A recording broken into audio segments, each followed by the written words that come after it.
ninth round pick out of the Citadel in 1981, Stump carved out a successful NFL career with the Cardinals.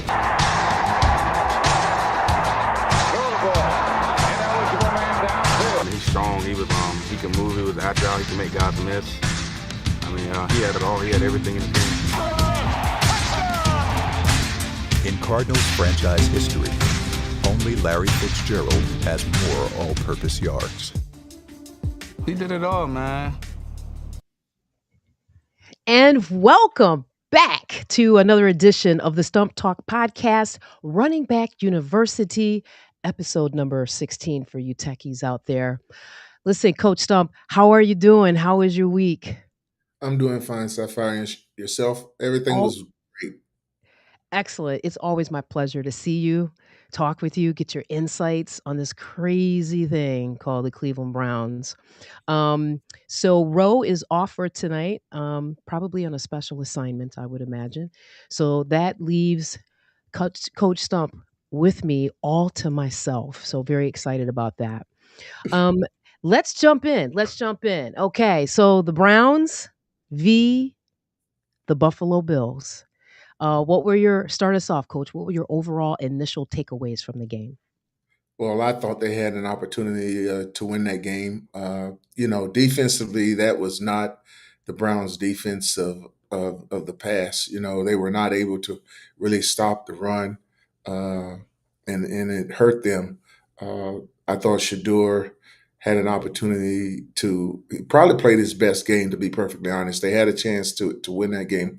Unfortunately, he threw a couple picks, but I thought the defense, the main thing, couldn't stop the run. Yeah, you're saying the Browns defense couldn't stop the Buffalo Bills run. It's fascinating to me because when I looked at it, it almost felt like Miles Garrett was even farther out on the edge than I had recalled him being during previous games. Like I think there's been enough tape for the last few weeks for fans to understand they were going to, dedicate the Bills as many resources to addressing him as possible. But what do you think the defense could have done different to help out on the other side of the line, Coach? They really missed Malik in the middle. That's the bottom line. I mean, Miles, they were putting four hands on him. They were going to have a bad chip with the tackle, or either a tight end over there with the tackle helping out. So it was tough, but they hit a couple long runs. The 46-yard touchdown. Hmm. The linebacker, he fast flowed, and Cook has tremendous vision. He saw him moving faster than he really should have been doing, and he cut back on him. That play was defended. I'm sure when they looked at it, from that first standpoint, the linebacker should have made the tackle. But then once he got in the secondary, he made guys miss as well. And of course, he's got speed, and he took it to the house. That's a perfect way to paint the picture. It almost sounds like Cook used the aggression of the linebacker against him and that's how he was able to make those cutbacks. Would that be a fair characterization? Absolutely. Okay. So 117 yards and two touchdowns. From a defensive perspective, I saw Coach Schwartz emoting on the sideline during the game. What type of impact do you think having another competitor come in and have these types of like running performances, type of impact does that have on our defense, Coach? Well, I mean, those guys, no question, they got the attention of course Schwartz. They're disappointed in the fact that happened, and especially the way the offense played to start the game. Shador taking the team down, scoring, tying it up, and then for the defense not to be able to hold that. That of course was disheartening. Yeah, and I'm going to get to the offense in a second here. I just also wanted to say this. I was reading some reports that Coach Schwartz may be getting teased up a little bit by, I think it is either the Jets, I think the New York Jets. You know, we don't know what we don't know. We're not inside the facility. You're not inside the facility. But do you feel like that rumor on the networks have any legs, any teeth? Do you think he would be open to moving on to a different team versus come back next year with the Browns? Are you talking about as a head coach, Oh, now there you go. There's or the hook. talking about with the Jets as a head coach, or as a No, no, I defense? know, as a defensive coach, I believe, not the head coach. I was talking about more coming back to the Browns. Um, Yeah, I yeah. think Coach Schwartz is probably he's probably had enough of being the defensive head coach and not just the head coach with the Browns. I mean, he's seen a lot of things transpire there, and he would never say it, but I'm sure there's some things that don't sit well with him. The way things are doing. They've been playing pretty good defense, and not to be able the last couple of years to get anything for it. The lives of the players, went dwindles down, but also that of the coaches as well. So Miles have done some great things. Hopefully, he can finish out and break the sack record, and that's a feather in Coach Schwartz's cap. Absolutely, absolutely. I saw that they gave him sort of after the fact, they updated the stats, they gave him half a tackle. Can you share with all of us, can you educate us what that was, what that meant, why they did that? What was different? I saw the same thing. I don't know why they did that. I looked at the stat sheets and they gave him a half a sack as well as Wright. Mhm, But mhm. then Graham didn't have a sack at all. So I don't know how they did that because he was definitely the first guy to touch the quarterback when he was in the end zone or right there outside of the end zone. So I don't know how that went. I really appreciate that because, my mind went back to the previous week's game versus the Bears where I thought he did have, like, a half a sack. I think it was a half a sack, and they didn't give it to him, so, thank you for confirming that. And they gave him a half. Okay. There you are, Russ, there you are. Okay, so let's switch sides of the ball here and talk turkey about the offense, and I wanna go right into Shador's 2 interceptions. Coach, do you feel that both of those interceptions were on Shador Sanders? And if so, in his, maturation as a quarterback, what can he do to limit those situations? Yeah, both of them were on him. The one to Junkins, he put it on his back shoulder. Uh, and he just couldn't catch the ball. Had he let him, it was no question it would have been a completion. Jenkins has good hands, but again, and I don't want to say this lightly, but he's throwing to a running back. You really want to try to have better placement with those guys. Now, running backs can catch the ball. I'm not saying they can't, but they don't spend as much of their day catching passes during the week as the wide receivers do. So you really try to put it out in front of them, unless there's a defender that he's running into, and then you'll put it on his back shoulder to try to hold him up from getting a big collision. The other one, I think he just the defensive lineman saw that he wasn't going to be able to get pressure on Shador, so now he drops back, and Shador got to try to put his arm at a different angle to try to throw the ball. You see Patrick and those guys adjust their angle to throw the ball to try to get it around a defendant. Unfortunately, Shador wasn't able to do that, but he played probably, in my opinion, I thought he played his best game. Yeah, it was curious. I thought I saw a stat that said it had been forever since the Browns had an opening drive, touchdown drive.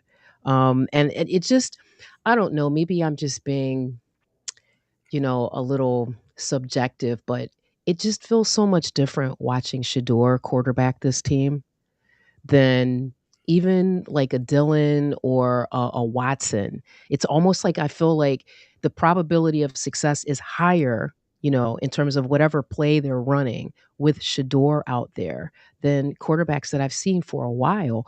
What do you think about that? Well, I think had they started the season off or training camp and everything off with Joe Flacco, knowing that he was going to be the guy, I think it would have been a heck of a lot better than it is right now. I think the Browns would still be in the playoff picture, but they mismanaged that whole thing. And if they was going Mhm. to going to go with Shador. Had they started the whole season off with him, I think it may have been the same. I think he would have probably been able to make some things happen because both of those guys, both Joe and Shador, can throw the ball down the field. That's Mhm. one thing Mhm. they can do, and I just don't think they managed that whole training camp deal from the moment they signed Joe and also Shador. I tell you, this is a perfect dovetail. We were talking before the show started, and Russ was saying that we should expect to see Kevin Stefanski back at the helm next year. I mean, given what you just said, like, what more when you talk about the decisions that were made to start the season the way they did, with the personnel the way they did, what more could we even expect from Kevin Stefanski, in terms of acknowledging, realizing what you just said and making better decisions, coach? Well, Kevin hasn't. I don't know who made the decision, but 2 years ago when he decided to get rid of those coaches, that was the worst thing he can do. No man is an island, and he acted as though he took that team to success, and the coaches around him didn't have much to do with it. Well, I say BS to that. The coaches that was on that staff had a heck of a lot to do with it, and so did Donovan Peoples-Jones, Dearness Felton. I mean, Dearness Johnson, and several other players that they chose to let go just to make a move. And I don't know if that's mainly Andrew Berry, but I would think Kevin had something to do with it. Uh, Alex Van Pelt was the offensive coordinator both times when he became coach of the year, and you let the guy go. I mean, they tore that team apart as opposed to putting it together. Yeah. Yeah, it's amazing, and now we've gone through all of this, and we're seeing some players that we typically haven't seen. Let's jump over to the running game. Raheem Sanders went 11 for 42. What did you think about what were your observations about that young man coming in the running back, role? I thought he played well. Uh, you know, he was physical. He broke some tackles. He got some yardage on his own, which is what you got to do right now with the offensive line that they have there in Cleveland. I mean, I love those guys. I know how hard those guys work, but right now I think due to injuries, time has passed those guys by. I mean, they're physical every play of the game. Mhm. Those Mhm. offensive linemen, and they're beat up, and they haven't been able to get the job done the last couple of years. But a lot of that has to do with the fact that the past 2 years they've been playing in different schemes. They've had two different offensive line coaches. After going to the playoffs, ridiculous. I think a lot of fans don't understand, because I saw this stat about, Jalen Hurts. Literally from college forward, even to current, every year he's had to learn a different scheme. We think about that in terms of the quarterback, but to your point, can you talk just a little bit more about the effect that has on the lineman, coach? Well, I don't think he had to learn too difficult of a scheme for the simple fact Jalen has had the same head coach there, Okay. and some of the coaches he promoted in that system. So it's not that it had the system really changed, and the players around him have been the same in terms of the skilled players. Now they lost a center in Kelsey and a couple guys, Mm. but for the most part, they've been the same. And it's just a consistency with the head coach. They've had some you know hard times with AJ Brown, but they still find a way to make it happen. And that's the good thing. You don't see them selling a soul or getting rid of one person or pointing the fingers at someone. Their coaches, they moved on because they got an opportunity to be head coaches. It's totally Mhm. different. They've stayed together for the most part. They're going to go to Georgia and get some linemen. They're going to go to Alabama and get some receivers or whatever the case have been. That's just how they built their team, and they've been successful. And they won back-to-back titles in that division. They say which hadn't been done in 20 some years. Yeah, yeah, I saw that. No, and I really appreciate you clarifying that because like I always say, stats, you could put any stat up and make it look any kind of way. So thank you for giving that context. Um, so back to Raheem Sanders. I believe he was an undrafted free agent, I think with the Chargers. We just have a couple more games left.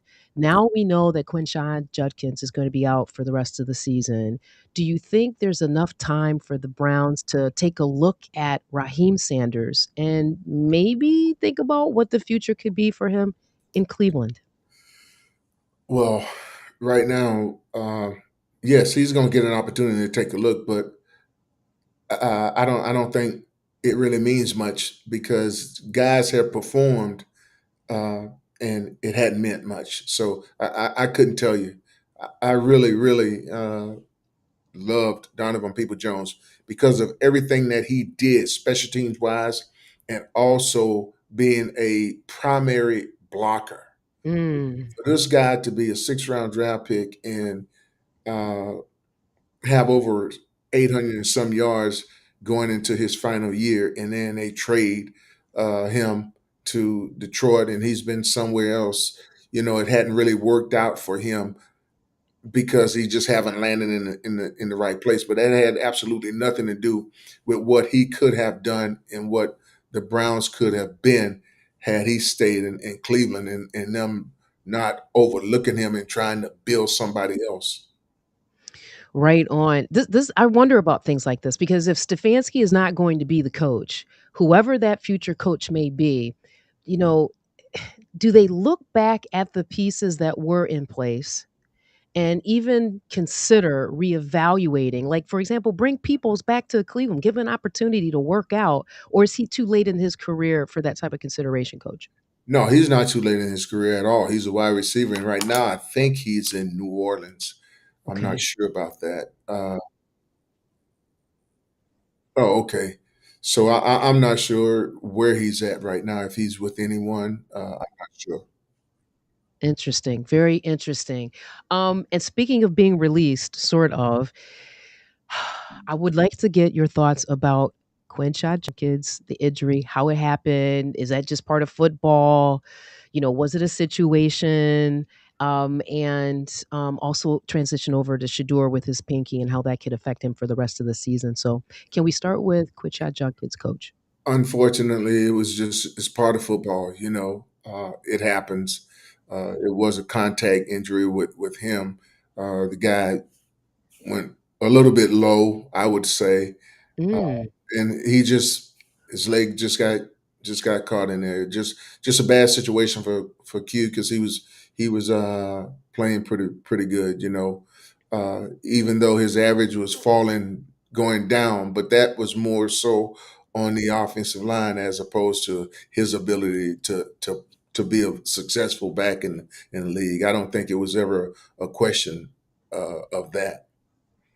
it's so fascinating, your perspective on it being a low hit. I still cannot get the Mika Fitzpatrick hit off of on Chubb out of my mind. I did not like that. I've never played football. I just did not like that. So, you know, I don't know what goes on between players, but is that something that is meat just left on the football field, coach?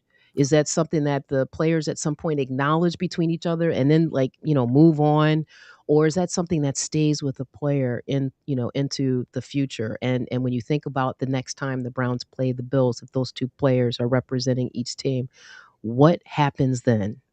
I don't think any player intentionally hit a guy trying to hurt him. I just don't believe that. I mean, I got my knee blown out because a guy hit me from the back. Well, I juked the guy. Okay. Mhm. Now he's coming downfield trying to make a tackle. I don't think he tried to blow my knee out. I don't think guys play the game that way. Uh, I know Minka did not intentionally hurt Nick. Nick actually went back into him because someone was supposed to be blocking the linebacker and they didn't. So now Nick had to avoid him, and there it was. There He, it was. but I don't think guys play the game that way. Okay. Thank you for that, because in my house, it's real personal. It probably shouldn't be, but it is. Um, and then just to wrap up on the Browns, the offensive line woes just continue. Like, honestly, coach, if they had said Leviston's name one more time, I think the roof would have come off of the house. We were just like, every time a flag, it's Leviston, even before they called his number. What is this a learning process? Is it that deep? Because it just seems like it's always just that one guy. Well, What is going on with him? you're down to your third or fourth guy. I mean, those guys, they they're rotational guys. And you playing a team like Buffalo that really didn't play their best ball, but they knew what they had to do, and they put the pressure on him. I mean, you're getting the best you can. He's giving you all he's got. Unfortunately, the Browns allowed that offensive line to get old by not Absolutely. doing anything and by holding on to guys that were injured.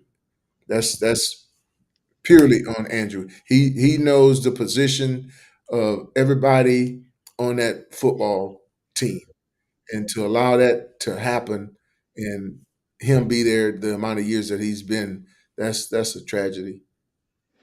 This is why I say it feels it's so clear something has to change. The decision makers, whoever that is, it has to change.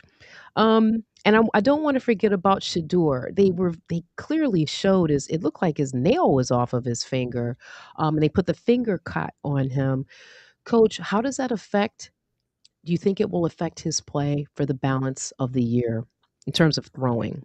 No, I don't think that's going to affect him. He went out and he continued to play. I think Shador is treasuring the opportunity to play this week, and that's not going to affect him. Okay, okay. Well, I'm going to follow the script that our other producer gave, and we're going to transition over to the NFC. The Vikings did not re-sign Sam Darnold, okay? And it looks like Seattle is doing A-okay with him at the helm. I know JJ McCarthy's gone out with an injury. There's been a lot of chatter on the sports networks that if the Vikings are in a position, to negotiate for another quarterback, given McCarthy's, history of injuries, what do you think about that, coach? I just think they had the best of both worlds this past offseason because they drafted McCarthy last year, so he got his bonus money. This year he was just on a regular contract, so they had the option to put Sam Darnold on a transitional tag Okay. or a franchise tag. And had they used a franchise tag, Sam would have only been making, I think, uh, a certain percentage of the top five quarterbacks, I think, in the league, which is probably what he's making now in Seattle.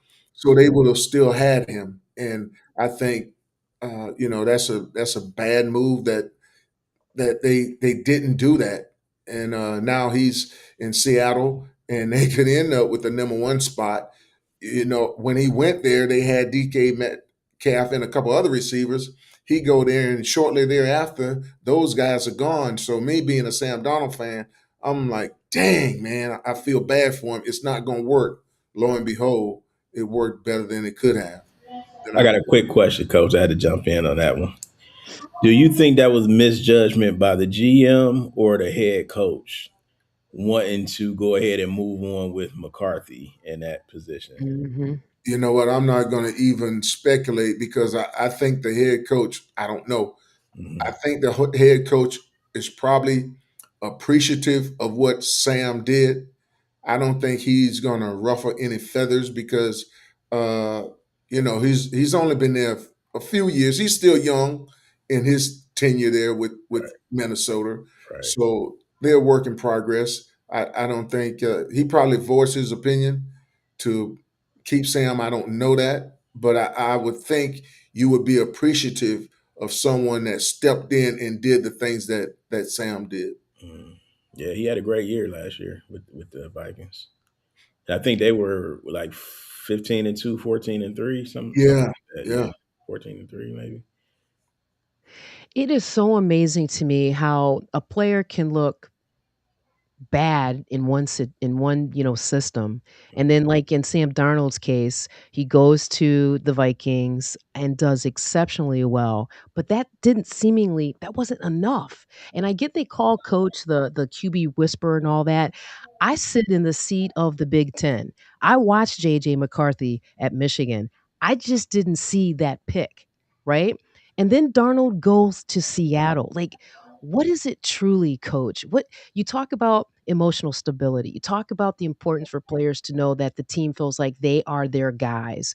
Like, I am gobsmacked. What were he to me, he's the unspoken hero, like the story in the NFL. And he has found his home. What is that? Is there such a stark contrast based on the system that these players are in? Not only the system but the individuals that's coaching them. I was in New York when with the Jets when we drafted Sam, and we did not do a good job with Sam. I mean, I really love Sam. He worked extremely hard, but we didn't do a good job in developing Sam. And as a result, we failed. But I when I was in Cleveland, I when we were looking for a quarterback, I'm like Sam Darnold because I loved Alex Van Pelt. I loved uh, Kevin, the way they dealt with those type of quarterbacks. I thought it would have been perfect, but we didn't budge on Sam. I guess they didn't see him the way I saw him. But I knew if he had the right people around him, he could be successful. And uh, Kevin dibble and dabble with some guys like Deshaun. And the thing about it is, he tried to get on their level. Kevin could never get on Deshaun's level. It's like trying to get on Patrick Mahomes' level. You don't get on their level. You don't try to teach them the things that they do. You implement your system, and things will just work out. I mean, those guys, they become magical. That's not something you can teach. You call the game the way you know how to call it, and let those guys fill in for you. That's amazing. I just love this context because, you know, you look at Tennessee, right, Russ? And the situation there, uh, it's like I wonder as a fan that the whole does the egg come before the chicken, the cart before the horse? Who sets the framework up? Who designs the framework for the other decision makers to fill in? Well, Rand Carthon in Tennessee had Malik Willis when he got there. Mhm. He chose to draft Will Levis, and Malik Willis had a heck of a preseason, and then he trades him to Green Bay. Unfortunately, the first couple games that Will Levis plays, he gave the games away through interceptions that you never would have seen before, and as a result, that got Rand Carthon fired, and later this year, it ended up getting uh, the Right. Callahans fired. But had they kept Malik Willis there in Tennessee, they would not have had to draft Cam Ward, and I think they would be flourishing because Malik Willis, even though they lost his past game, he was playing extremely well when he came in to play, and he started 2 games there, and he's won both of those games in Green Bay. And those decisions that they make, you can't take the way a person played lightly. I mean, if you've never played the game, maybe you think so, but having played the game and coached the game, you admire I admire the efforts that those guys give, and when they do play extremely well, you can't think you can just replace them because it usually don't work that way. Which brings us back to Andrew Berry. I'm going to say it again, Andrew Berry, Deshaun Watson. I'm certain both of you may have seen in the news they decided to not bring him back this season, right? So that leaves us with him, his final year, guaranteed money. Like, it's so much, gentlemen. It's so much because what are the implications of that? Russ, jump in on this. So it wasn't a mystery that they were not going to bring Watson back. The insurance money is kind of like prorated or whatever. So by them not playing him the final two games, they get the full 17 games of insurance money, which counts toward his cap number, of my understanding. Um, and they have the ability, which is why I think they'll draft a quarterback ultimately, or that top two pick. If they end up with the top two pick, they'll draft a quarterback because they have the ability to move off of Watson by trade or cutting him. And it only costs them like $38 to $40 million of cap space, something like that, dead cap space. Okay, so just clarify, when you talk about draft a quarterback, Yes. right? Are you talking about a quarterback to develop for the future or a quarterback just to manage Deshaun's contract? No, a quarterback that'll be your future, and possibly moving on from Shador. Coach Stump, talk to us, please. Well, Deshaun is going to win out either way. I mean, Mhm. if he gets an opportunity to play again, uh, he definitely need to be in a better situation than Cleveland, because Kevin don't know how to operate Deshaun. He Think about think about this. Not meaning to cut you off, coach. It just popped in my mind. So look at Miami's situation at quarterback. They're talking about moving on from Tua, right? So what if they were Deshaun? Initially, everybody thought he was going to Atlanta or Miami. Initially, I think it was Miami. What if he ends up in Miami via trade? Browns get some type of compensation, fifth round pick, maybe something like fourth, fifth round pick. They draft a quarterback.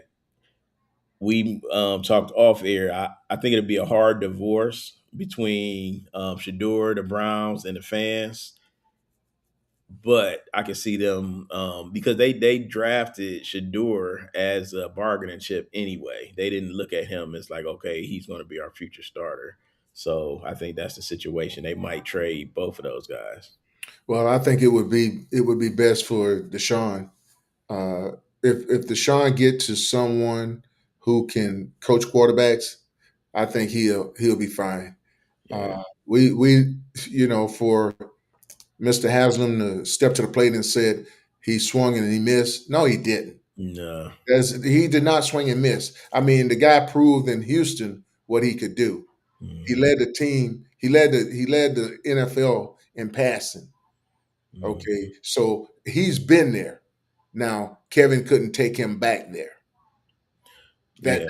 that was on us as an offensive staff, and I was there. I was a part of that.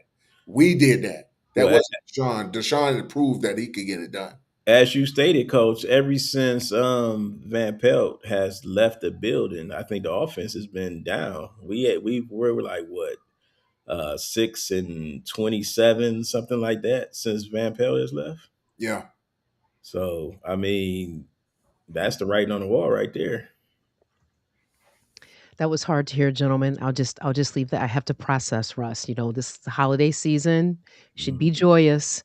I am just me as a fan, my family, we are optimistic that the Browns will make a change at the head coach position, possibly the GM position, and get some like experienced people in here to build around Shador. So I'm going to leave that there. But I also want to say this, right? We're gonna wrap up here with the other things that are going on in Mhm. NFL news. The Steelers defeated the Lions at Detroit, as we say, 29-24. Were either of you surprised about the final score of that game?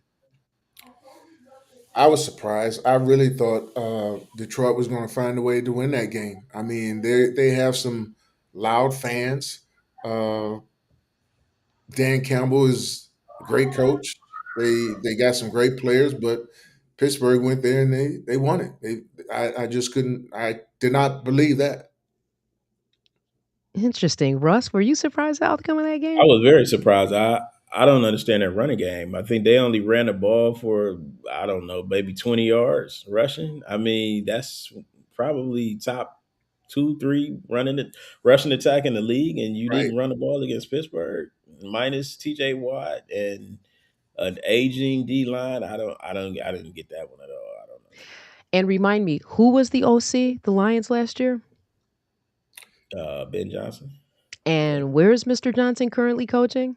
in first Chicago. place, Chicago. First place. Exactly. That Bears Packers game, gentlemen. I mean, Hmm. could it be that he has turned around that program and they're going to be competitive through the playoffs in one season? How Yeah, likely and is that? you see, they don't stop running the ball either. They Nope. stick with it. Well, and now Ben Johnson didn't just go to Chicago by himself. He took No. quite a few guys off that staff uh, with him.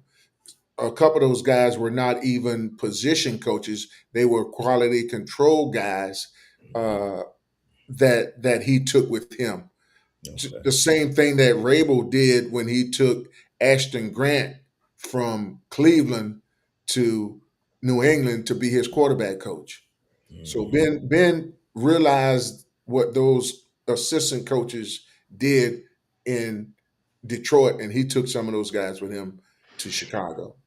Coach Stump, you are spreading it like mayonnaise on the Dagwood. Educate us a little bit more. When you say quality control guys, tell Those, us. Go ahead. those guys, for the most part, they're drawing plays. They're giving you data. They assist in that way, but they're not really coaching a. They're not the position coach.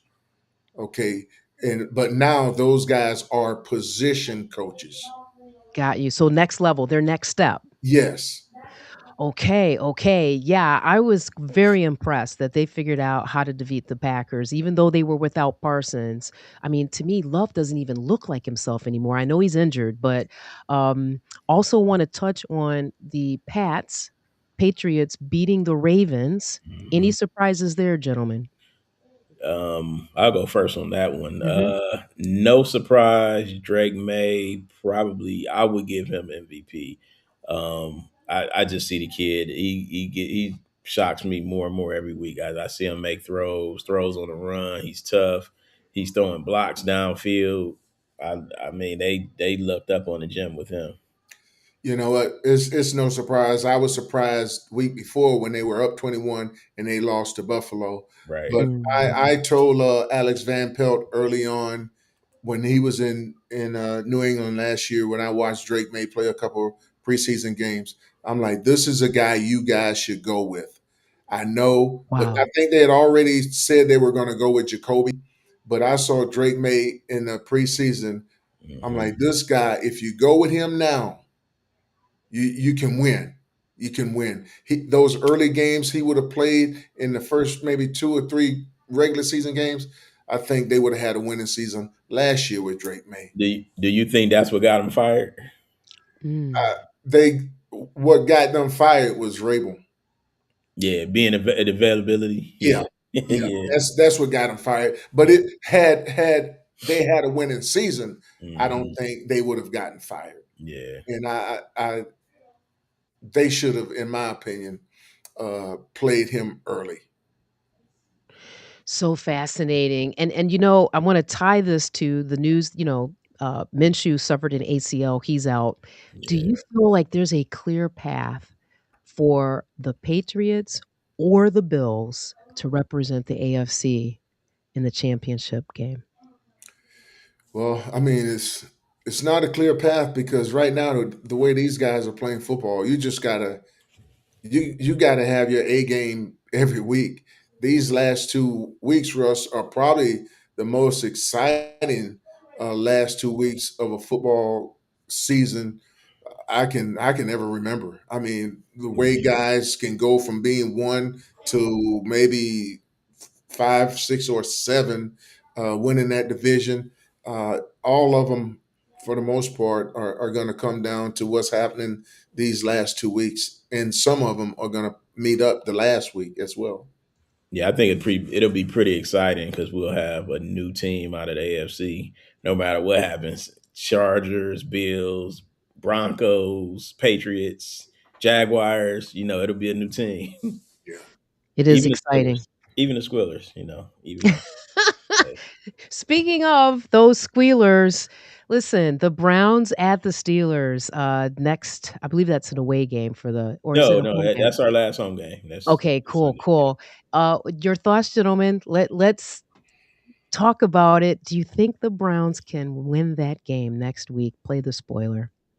absolutely not. It'll Yeah, be just like last Sunday. The Bills Mafia took over. It'll be Oh yeah. terrible. Tile take over this Sunday. yeah.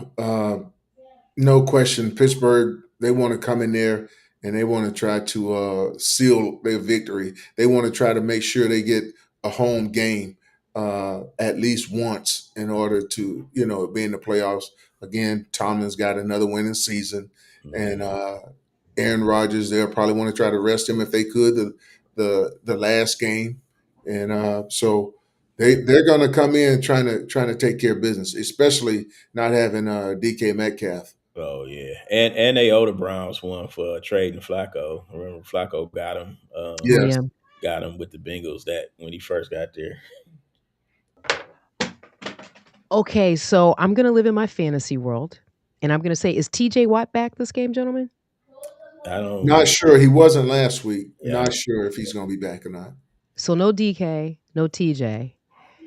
I am optimistic that, and again, this is my fantasy world, that Miles gets the ring for most, sacks this year, and the Browns beat the Steelers. Call me crazy. Call me crazy. We have nothing to lose. so. Well, getting a record, I think you know, look forward to that. But winning, I don't. They have two good running backs, Jalen Warren and Gainwell. Uh, and the Browns have been susceptible to a lot of big runs, and they ran pretty good against Detroit. So I don't I don't know. Yeah, I don't No. see him winning. And Aaron Rodgers is going to try to get that ball out of his hands quickly. Yes. Russ, he really has not passed for a whole lot of yards in any Mhm. single game this year. Nope. He's he it's an extended handoff with him now for the most part, dumping that Mhm. ball off to guys. And when he go down deep, when he had Metcalf, he could make some things happen, but I think it's going to be tough unless Miles just beats somebody immediately to get sacks against Aaron. It'll be interesting if Denzel comes back this week. He's missed the last two games, so with DK out, that'll be at least one receiver they can lock down. So Pittsburgh will definitely be focused on running the ball, Yeah, and and especially and their big tight ends. Their tight ends they like to get the ball to. Arthur Smith. That's one thing he really want to run the ball. I mean, he had Derrick Henry in Tennessee. That's a big thing that they'll try to do. No question about that. Yep. Well, as Drake says, we gonna see what we gonna see. Final thoughts for this edition, Russ, Coach. Um. Hey, another week, another game. Two left. We trying to get that top two draft pick, I believe. Called Alabama over Oklahoma last week. Was sweating a Mhm. little bit. We go back to our college football playoff picks, but I think we picked all of them pretty correctly. Yeah, we did. It's going to be interesting, to see the Indiana game. Yes, that'll be That's very. going to be a good game. I know you pulling for probably Alabama on that, coach. Yeah, but hey, I mean, he just knows how to win in Indiana. Yeah, he It's does. going to be a tough game. Yeah, all of them will be good. I think Miami, Ohio State will be good. I think Ohio State, if everything holds up, they should win by at least 20. Okay, now let me write this receipt down. Yeah, you can write that down. Ohio State by 20. Um, who else? Why you say that? Because of the weather? I mean, it's indoors. They play in Oh, Dallas. they Yeah, playing in Dallas. Oh, okay, yep, okay. yep. And we got a track team out there. Those guys, Yeah, Miami, they haven't seen nothing like Jeremiah. right, All the Miami boys going against Miami. right. Mhm. Yep. Yeah. What's the other game? Georgia versus is it A&M? Yes, I think it is. Hmm. I don't know on that one. I'm gonna go with Georgia. I'm hoping Georgia, but I don't know. Okay, all right. Well, listen, we want to thank y'all for tuning in. Come on back next week. We got a little bit more run for this season. Yep. Russ, Coach Stump, always my privilege. I love you, men. Ro, come on back to see us now. Don't stay down there in South Beach too long. God Absolutely. bless everyone. Have a great week and happy holidays to you all. Happy Same here. holidays. Take Merry care. Thank you. Christmas to everyone.